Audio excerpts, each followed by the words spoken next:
पश्चिम बंगाल की राजनीति में इस वक्त एक बहुत बड़ा भूचाल आ गया है। अप्रत्याशित इसे माना जा रहा है क्योंकि ममता बनर्जी के नेतृत्व वाली तृणमूल कांग्रेस के उन सबसे मजबूत गढ़ों में बगावत का ऐसा बवंडर उठा है जिसने पूरी सत्ता के समीकरणों को हिलाकर रख दिया।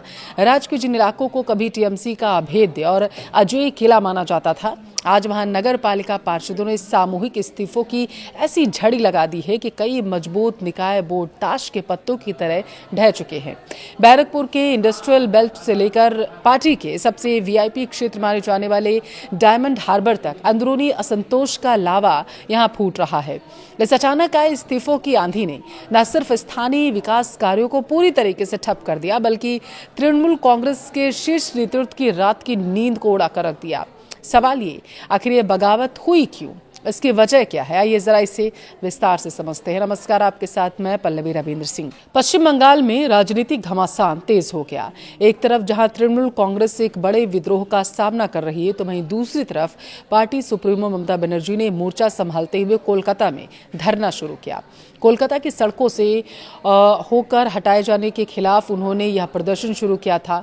ममता ने कहा है कि गिरफ्तार होना मंजूर, पर पीछे हटना रत्ती भर नहीं।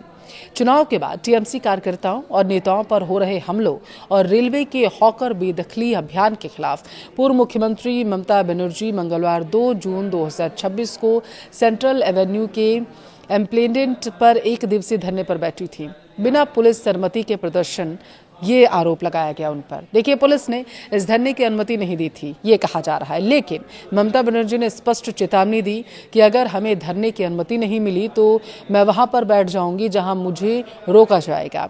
उन्होंने कहा गिरफ्तार होने के लिए पूरी तरीके से तैयार हो।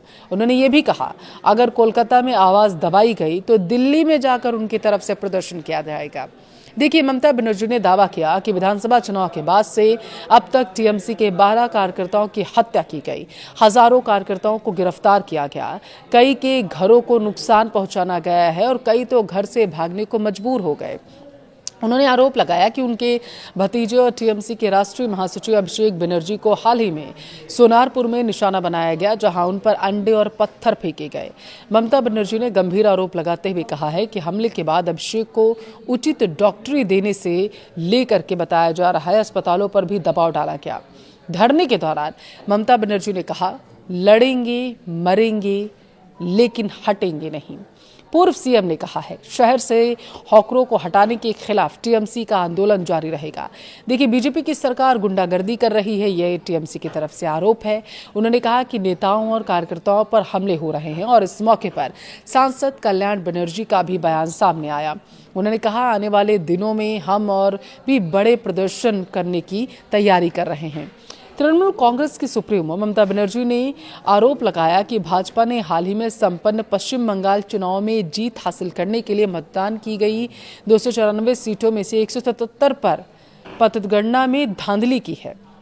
बनर्जी ने जो आरोप लगाया है और उन्होंने जोर देकर कहा कि वह इन कठिन समय में टीएमसी कार्यकर्ताओं का साथ किसी भी कीमत पर नहीं छोड़ेंगे, चाहे उन्हें कहीं भी जाकर के प्रदर्शन करना पड़े।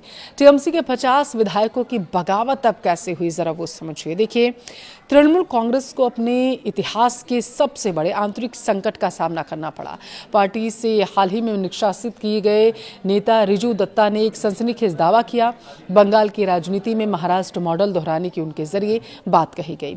50 विधायकों की एकजुटता का दावा उन्होंने किया था। देखिए, रिजू दत्ता ने कहा कि टीएमसी के लगभग 50 विधायक एकजुट हो चुके हैं, जो कि 2/3 बहुमत के खिलाफ पर्याप्त है।